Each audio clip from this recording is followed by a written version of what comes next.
All right, fam. Vegas Eagles back. Mid-season report. Now we're post bye week. We've played 8 games. We are perfect 8-0.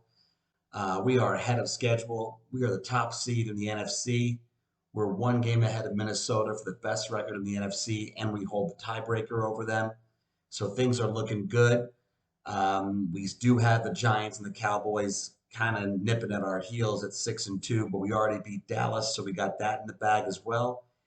I'm here to talk about the playoff picture because now that we're in November, it's actually it's materializing a little bit faster than I had anticipated. So I wanted to kind of go through the potential matchups that I think are coming into focus a little bit. Of course, things can change, but I do think it's coming together a little faster than normally it would be at the beginning of November. So right now, the Eagles are the number 1 seed, as you can see here. We're 8-0, we're perfect, coming off a solid Thursday night road win in Houston, albeit a terrible team. But at the same time, you still got to play these games. Winning in the NFL is hard. Look at Kansas City. They lost to the Colts. They're terrible. Buffalo's lost to Miami and the Jets. And Buffalo was supposed to be the unstoppable force. I still think they're going to be there at the end, but they've lost 2 road games. And winning on the road is hard in the NFL. So kudos to the Birds to be 8-0 and winning against the Texans in a short week road game, traveling halfway across the country. All right, we're going to look now at the standings and see how things shape up if the season ended today. I took some liberties, so I guess I shouldn't say if it ended today. I took some liberties looking at the schedules and seeing who I think will end up being at what seed. So again, you have the Giants and the Cowboys in the NFC East that look like they're in. They're going to be the 2 wildcard teams because it doesn't look like either one can catch the Eagles. I guess it's possible, but they're 2 games back, and we have the tiebreaker over Dallas. Um, so that takes care of 2 of the 3 wild cards. I think the other wild card will come from the West. I think it'll either be Seattle or the Rams. Seattle is exceeding expectations. They're 6-3. The Rams are falling off at 3-5, but I still think they're talented. So we'll see if they can get there at the end. Their schedule lightens up a little bit. They've had a tough schedule so far. So I think that's going to be your wild cards. I think your division winners are going to be Tampa. I think that was a big win they had over the Rams on Sunday, and the Falcons lose. Falcons probably drop off. I would imagine that Tampa comes out on top in the division. Minnesota is definitely going to win the NFC North. No one's catching them there, so that's pretty solid. When you go to the West, I don't think the Rams can win the division, and I'm not really sold on Seattle. I think San Francisco is going to win that division, especially with getting McCaffrey. I think they're poised to make a run. Seeding wise, though, we got the Eagles at 1. Now, as far as the other division winners are concerned, I think the Vikings will be number 2. I think the 49ers will actually end up being number 3. And I think Tampa will find a way to win the division, and they'll be the number 4 seed coming out of the South. So then that leaves 3 wild cards. I think I think Seattle or the Rams and the Giants will kind of mesh to that 6 or 7 seeds. I think Dallas is going to run away with the 5 seed. So assuming that is all the case, you're going to have Dallas the 5. I personally think the Giants will drop off enough that they will fall to 7. And then you have Seattle or the Rams who will end up being the 6 seed. If all that works out, you're going to have Giants at Vikings in round 1 of the wild card weekend, Seattle or the Rams at San Francisco, and Dallas at Tampa. Now, I personally believe that Dallas is a more talented team this year than Tampa. It may seem obvious because Dallas is 6-2 and the Bucks are, I guess, 4-5. I think. Um, so I think though that assuming Tampa gets in that game against Dallas, though, with Dallas likely having a better record than Tampa, we'll still have to go at Tampa because Tampa won the division. So you're going to have Dallas at Tampa in the last wild card round, wild card game. I think out of this, I think you're going to see the Vikings run over the Giants.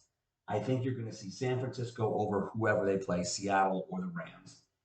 The Dallas at Tampa game, though, I think Dallas comes out on top, even though they're on the road.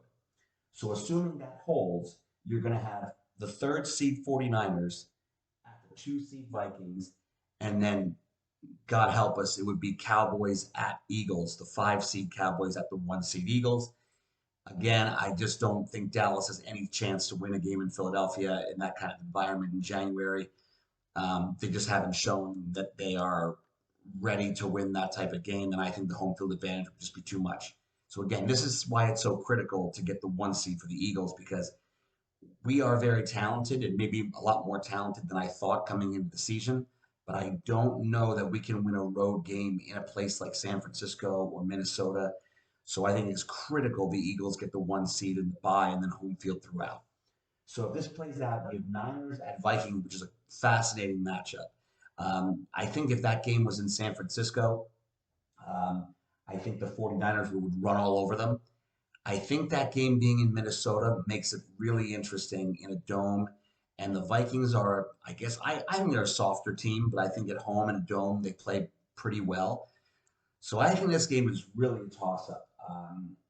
I think the Vikings squeak it out over the 49ers. Um, so I think the Vikings win this one, and then the Eagles beat Dallas, setting up an NFC Championship rematch from 2017. Vikings 2 at Eagles 1. Again, if that's the case, again, forget about it. The Vikings are not coming into Philadelphia and beating the Eagles. In fact, out of these two games, I think the Dallas game will be much harder for the Eagles than the Vikings game.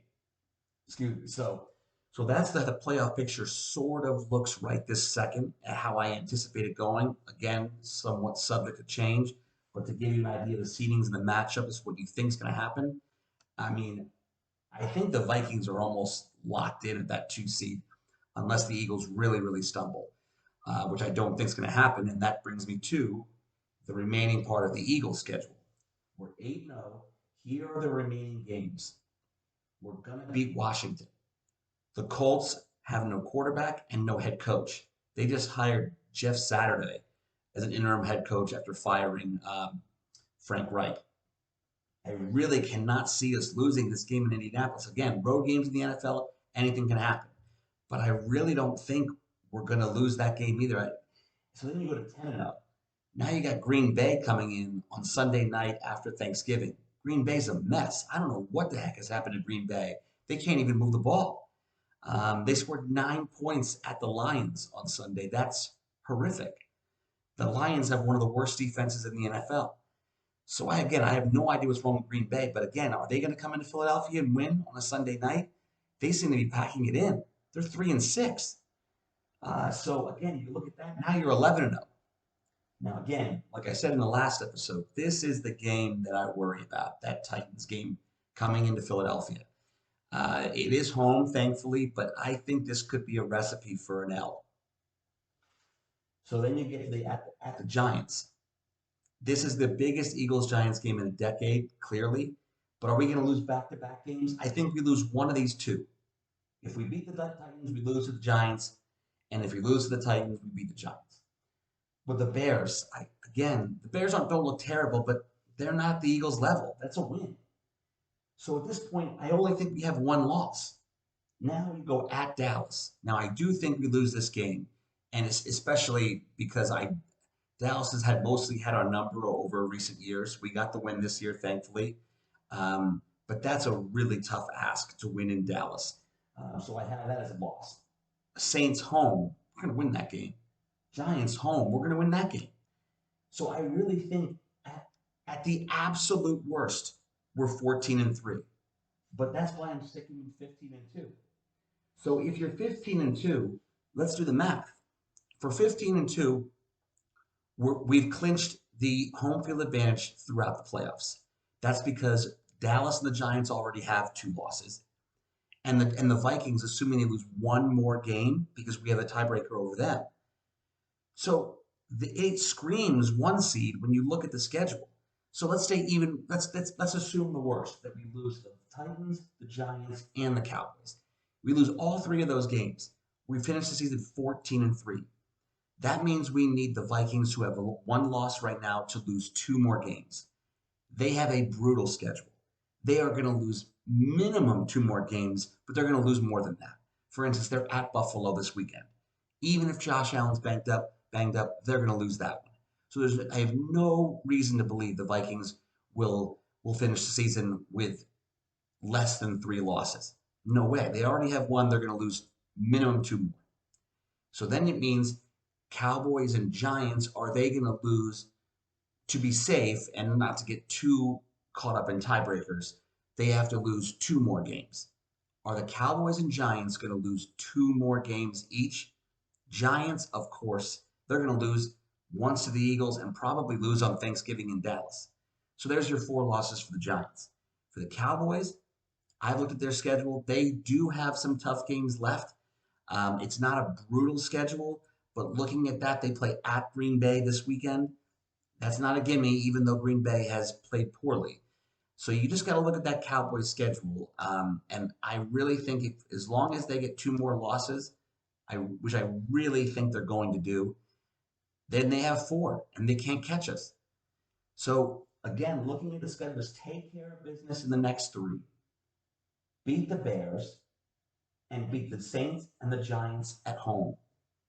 And I don't see how we don't have the 1 seed. And if we get the 1 seed, here's your track. We're going to the Super Bowl. Just get the 1 seed. So again, if you look at the schedules, don't worry about the Vikings.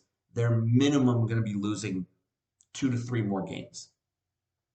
Take a look at the Cowboys and Giants schedules.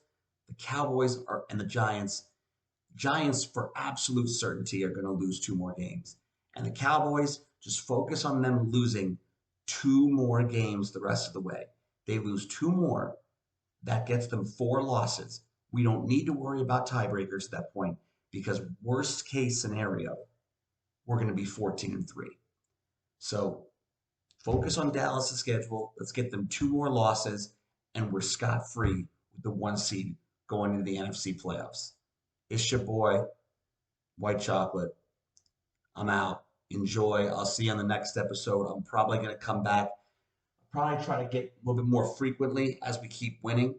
So again, cross your fingers, no injuries. Cross your fingers that Jordan Davis comes back and only misses 3 more games. He's on IR, having to miss 4 total at least. So we'll see how quickly he gets back. This is big though. Let's coalesce towards the playoffs and get that number 1 seed, fam. All right, your boy White Chocolate. I'm out.